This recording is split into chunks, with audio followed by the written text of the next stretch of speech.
¿No entiendes por qué tu hijo tiene esas rabietas y esas pataletas constantes y qué le ocurre y no sabes cómo reaccionar? Pues vamos con esta clase en la que te explico exactamente por qué ocurren estos episodios, estas rabietas en los niños.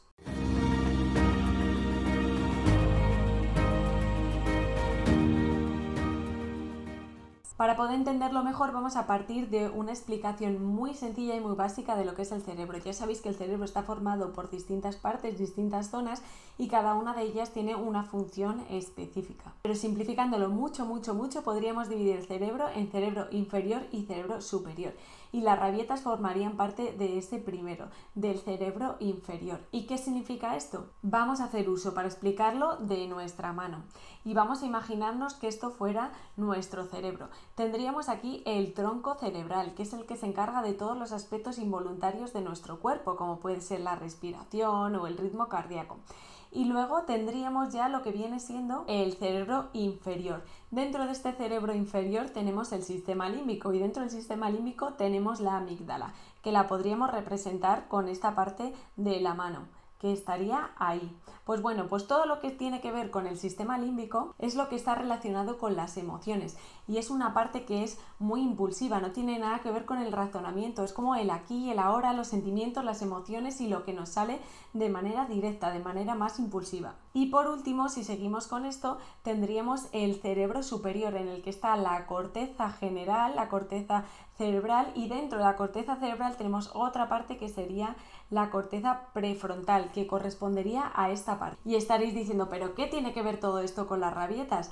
Pues mucho. ¿Por qué? Porque en esta zona que hemos dicho de la corteza prefrontal es donde tenemos todo lo que tiene que ver con el juicio, la razón, la planificación, la moralidad y es la que nos hace a los adultos sabernos comportar en diferentes situaciones y también hace que inhibamos determinados comportamientos cuando sabemos que no son adecuados para el momento o la situación en la que estamos. Y también nos ayuda, por ejemplo, a valorar los pros y los contras. Venga, hombre, suscríbete y dale a la campanita que seguimos. Entonces, los adultos solemos afrontar la vida más con esta parte de nuestro cerebro, la del cerebro superior. Sin embargo, los niños esta parte todavía no la tienen bien formada y es como si estuvieran viviendo dentro de su cerebro inferior.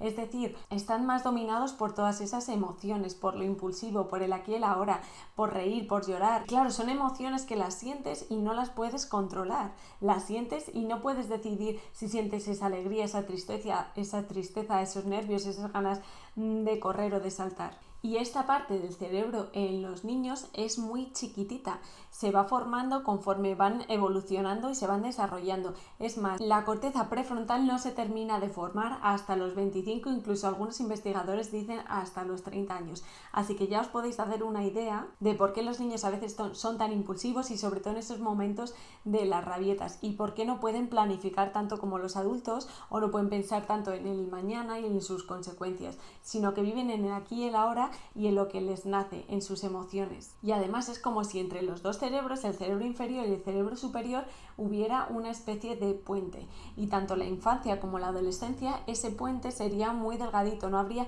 una conexión tan directa entre ambos. Entonces, por muchos razonamientos que le des a tu hijo, y sobre todo más en estos momentos donde sí o sí está con su cerebro inferior a tope, pues tú estás hablando con tus razonamientos al cerebro superior, dándole explicaciones una y mil veces de por qué no puede hacer eso, pero esta parte suya de su cerebro ya hemos dicho que es muy pequeña, es como si no estuviera. Entonces es como intentar entrar en un sitio que tiene la puerta cerrada. Entonces lo primero que tendríamos que hacer es ir directamente al cerebro inferior, a conectar con ellos para poder redirigir la situación. Y un ejemplo muy claro sería a lo mejor en verano, un día de esos que hace muchísimo calor, que hace a lo mejor 38 o 40 grados y tu hijo o tu hija estaba en su habitación y de repente estaba jugando y ha encontrado las botas que tanto le gustan de la lluvia.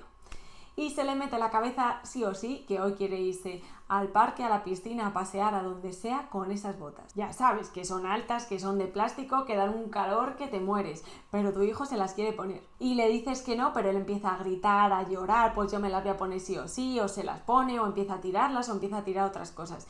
Y tú dices, ¿pero qué le está pasando? Y ya le empiezas tú a decir, pero vamos a ver, Pepito, si hace 40 grados, si es que se te van a cocer los pies.